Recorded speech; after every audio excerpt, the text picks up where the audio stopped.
Hello everyone, welcome to JK civil services. Health hygiene and sanitation के जो है मैं यहाँ पे एमसीक्यूज लेके आई हूँ आपके लिए with extra information.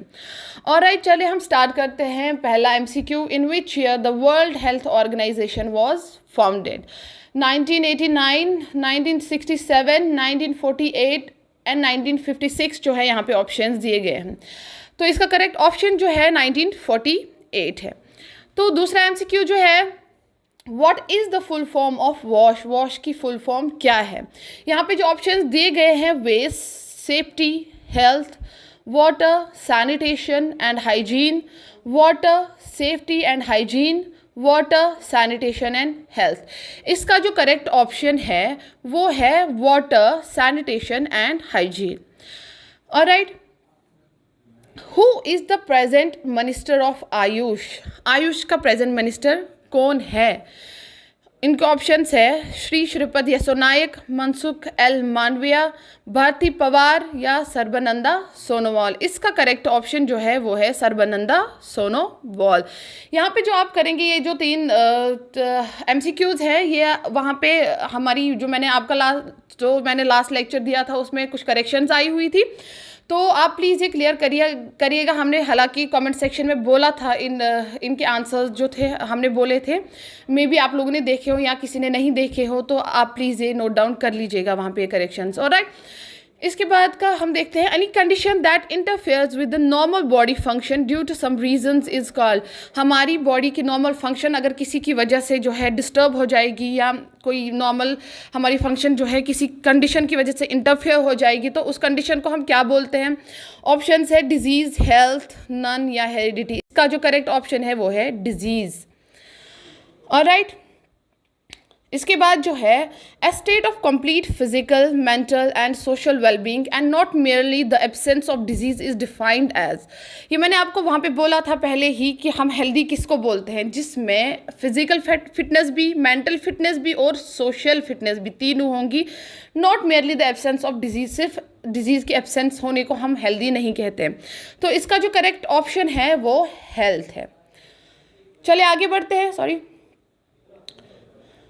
Disease which are present in the body from the birth, वो बीमारियां जो हमारी बॉडी में पहले से ही, जन्म से पहले से ही हमारी बॉडी में जो प्रेजेंट होती है वो कौन सी होती है? यहाँ पे ऑप्शन दिए गए हैं, लेप्रोसी, कॉन्जेनिटल, एक्वायर्ड, हीमोफीलिया। इसका जो करेक्ट ऑप्शन है, करेक्ट आंसर है वो है कॉन्जेनिटल डिजीज़।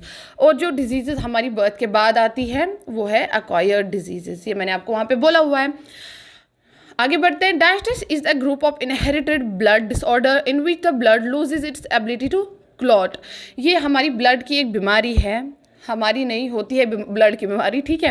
तो ये ब्लड की एक बीमारी है। इसमें क्या होता है, जो ब्लड होता है उसमें क्लॉट होने की जो एबिलिटी होती है वो ख़त्म हो जाती है। अब इसके ऑप्शंस हैं क्लबनाइलनेस, एनीमिया, हीमोफीलिया एंड डायबिटीज़। इसका जो करेक्ट आंसर है वो है हीमोफीलिया।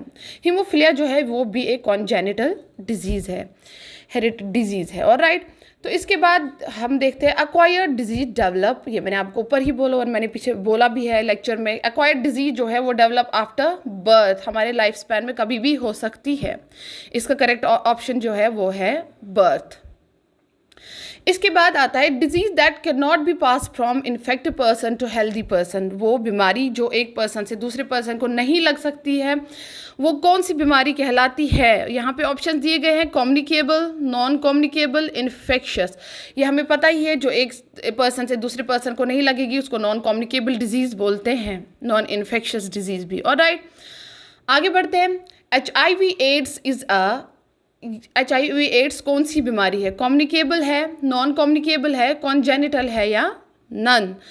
इसमें हम देखते हैं कि HIV एड्स जो है ये फैलती है एक इंसान से दूसरे इंसान तक कैसे, ये हमें पता होगी, हमने पढ़ा होगा पहले ही इनके बारे में कि ये सेक्सुअली ट्रांसमिटेड डिजीज़ है। इन्फेक्टेड नीडल्स की वजह से ट्रांसमिट हो जाती है, या फिर किसी न्यूबॉर्न बेबी में अगर उसकी मम्मा को होगा तो वो ब्रेस्ट फीडिंग कर रहा होगा अपनी मम्मा से, तो उसको भी ये लग सकती है। तो ये कम्युनिकेबल डिजीज़ है।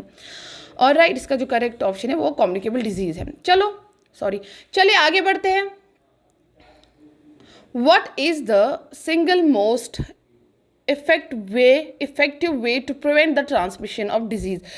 कौन सा है वो इफ़ेक्टिव वे जो ट्रांसमिशन ऑफ मोस्ट इफ़ेक्टिव वे, ठीक है, मोस्ट इफ़ेक्टिव वे जिससे हम ट्रांसमिशन डिजीज़ रोक सकते हैं, बीमारियां फैलाने से रोक सकते हैं। एंटीबायोटिक्स लेने से या hand washing with soap and water, hand washing with water only या नो वे।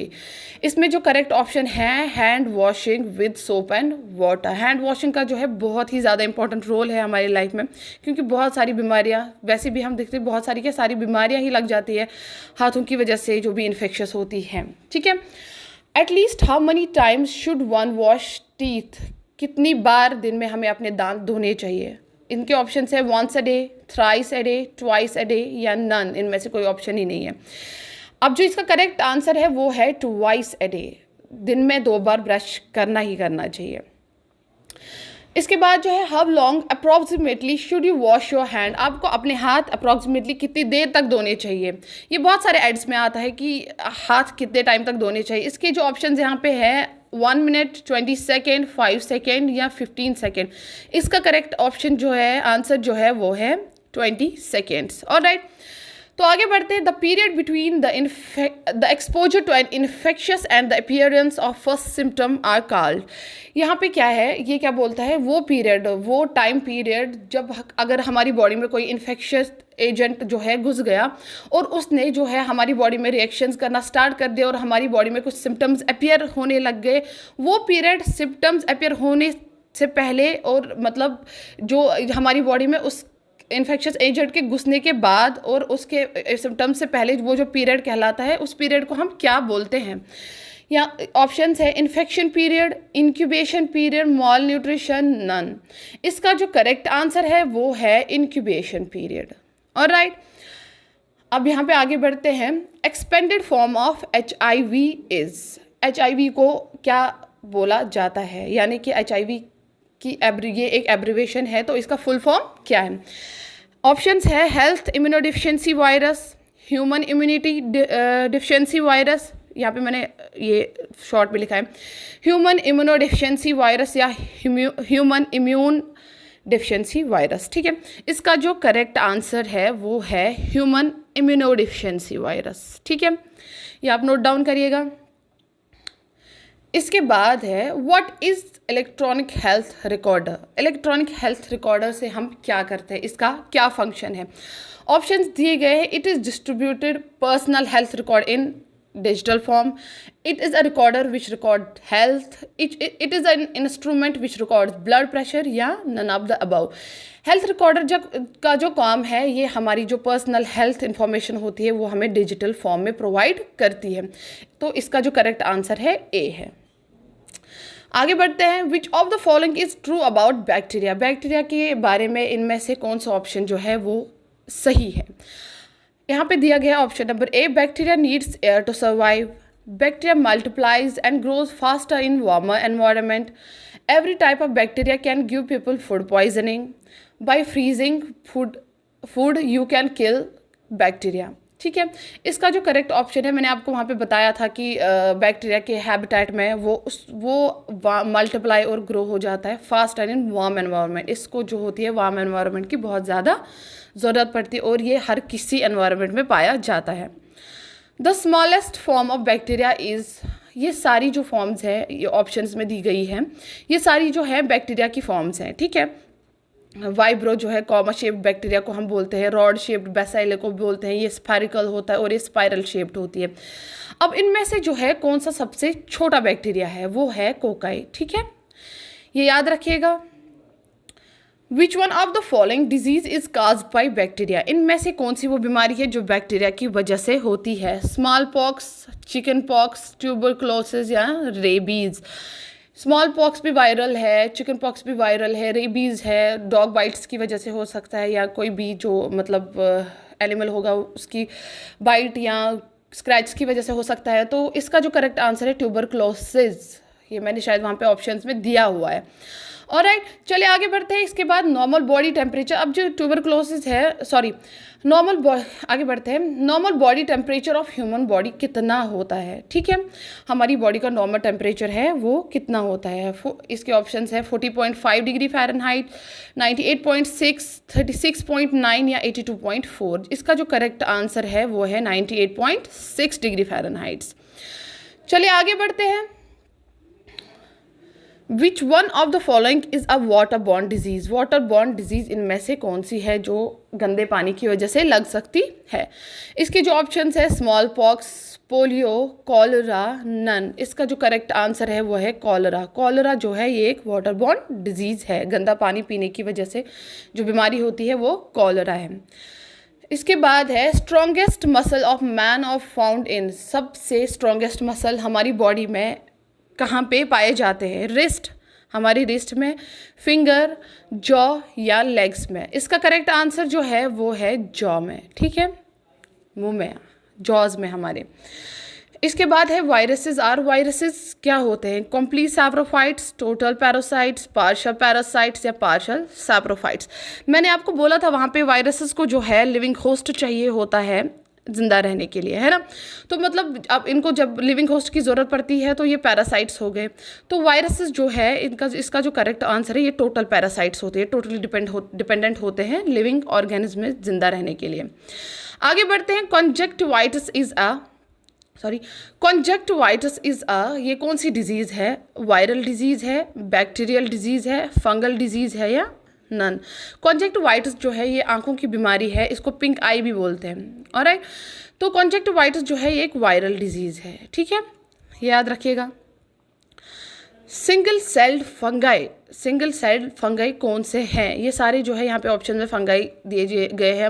मोल्ड्स हैं, एस्परजिलस, मशरूम्स, यीस्ट, ये सारी जो है एग्जाम्पल्स फंगस की है। अब इनमें से हमें देखना है कि सिंगल सेल्ड फंगाई कौन सा है। इसका करेक्ट ऑप्शन जो है वो है yeast.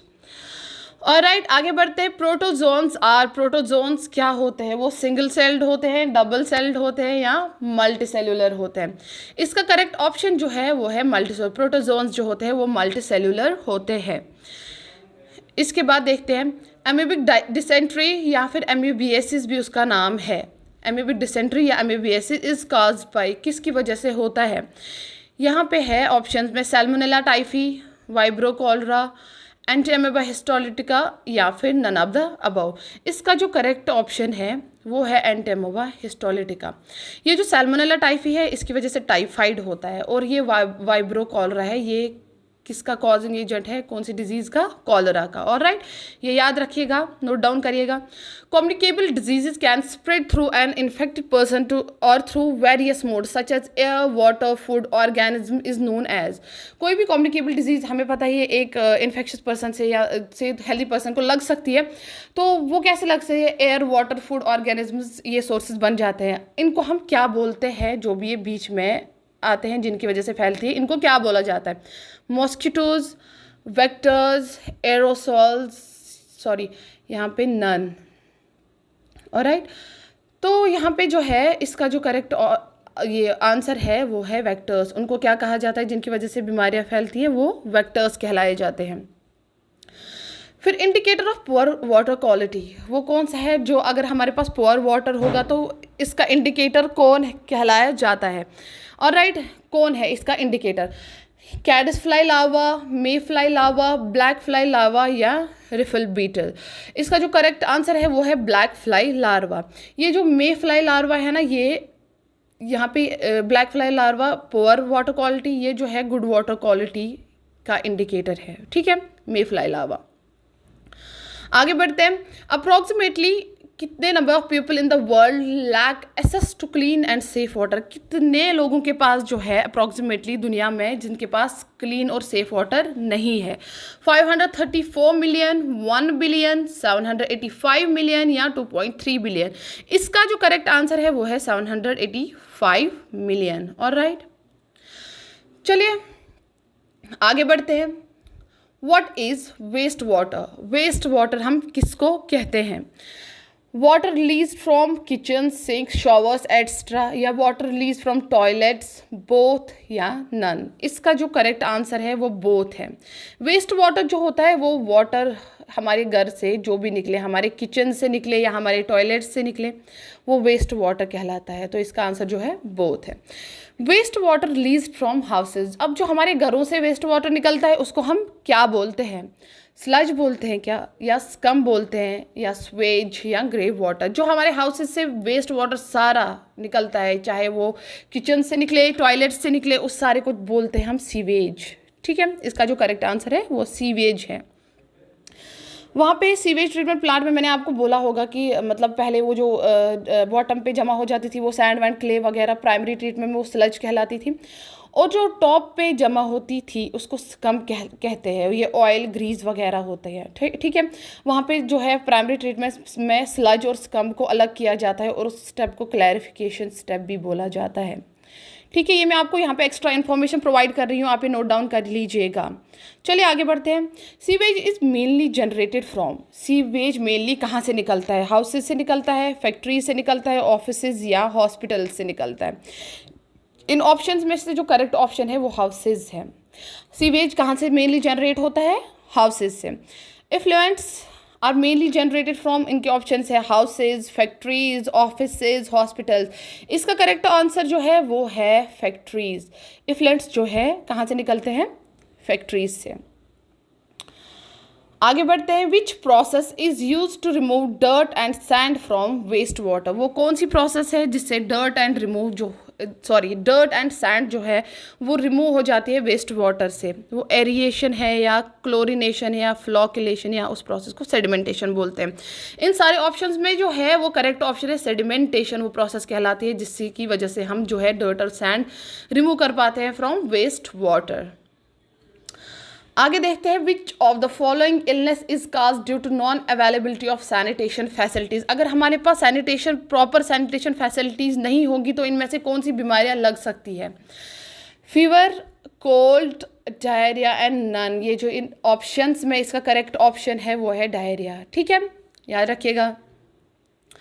Which one of the following gases plays a decisive role in affecting the climate of अर्थ? इन सब गैसेस में से कौन सी वो गैस है जिसकी वजह से हमारा क्लाइमेट जो है अर्थ का वो इफेक्ट होता है?